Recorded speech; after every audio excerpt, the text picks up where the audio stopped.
कि एक्चुअल में ये लॉ है क्या।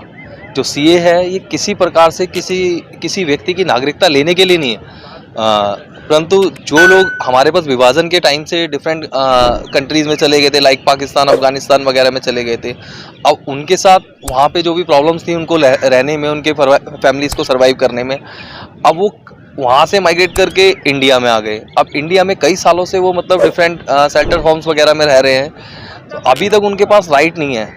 नमस्कार, मैं आपके साथ राज सिंह भाटी। आप देख रहे हैं राज न्यूज़ एक्सप्रेस और राज न्यूज़ अमृतवाणी की खास रिपोर्ट। जैसे कि आपको पता है कि हम नए नए टॉपिक लेके आते हैं, नई जो देश से जुड़ी खबरें हैं, जन समाज से जुड़ी खबरें हैं, गांव से जुड़ी खबरें हैं, जिसमें लोगों को एक भ्रमता फैलती है कि ये कानून बन के आया है, इसमें दिक्कतें आएंगी, लोगों को परेशानी है। उसे हम बात करने की कोशिश करेंगे। हमारे साथ हैं एडवोकेट सचिन शुक्ला जी, उनसे बात करने की कोशिश। एडवोकेट है, उन्हें सारी लॉ की जानकारी है। आखिर क्या है ये सर? आपका शुभ नाम क्या है sir? My self advocate Sachin Shukla.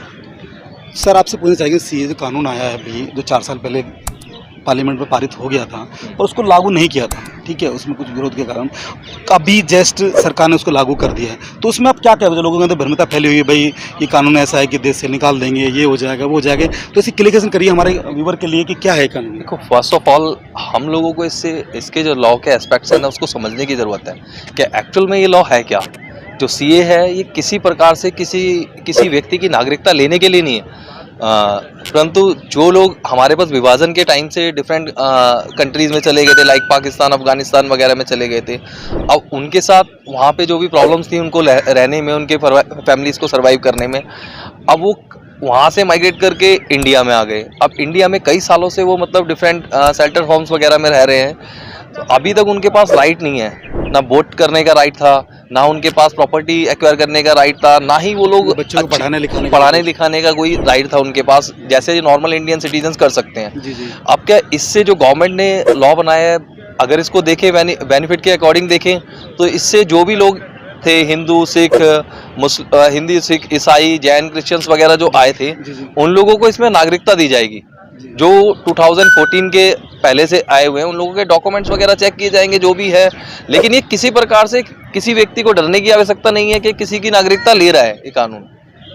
कहीं ना कहीं देश में उनको फंसाने का काम किया जा रहा है, उनको अधिकार देने का काम किया जा रहा है, अधिकार देने का काम किया जा रहा है। तो सर, मैं आपसे पूछना चाहूँगा, अभी एक और वन नेशन वन इलेक्शन की बात चल रही है, जो रामनाथ कोविंद जी अभी माननीय राष्ट्रपति के पास गए थे, कोर्ट में भी आया है, तो सर उस पे वो सही है, गलत है क्या सर? एक वन टाइम में इलेक्शन पूरे देश में होना चाहिए। वन नेशन वन इलेक्शन भी होता है, तो वो भी गवर्नमेंट के लिए, हमारे देश के लिए बेनिफिट है, क्योंकि हमारे स्टेट में क्या है, डिफरेंट स्टेट्स हैं, नंबर ऑफ स्टेट्स हैं, तो वहाँ ऑलमोस्ट क्या है, कभी पार्लियामेंट के इलेक्शन है, कभी असेंबली के इलेक्शन है, कभी लोकल इलेक्शन है, तो ऑलमोस्ट इलेक्शन चलते रहते हैं। उस पर गवर्नमेंट का कई सारा फंड मैनेजमेंट और पुलिस फोर्स वगैरह सारा चीज़ डिप्लॉयमेंट वहाँ रहता है। तो उससे क्या है, अगर वन नेशन वन इलेक्शंस होगा तो हमारा टाइम भी आजकल सही है ये चीज़। तो हर खबर पाइए सीधा अपने मोबाइल पर।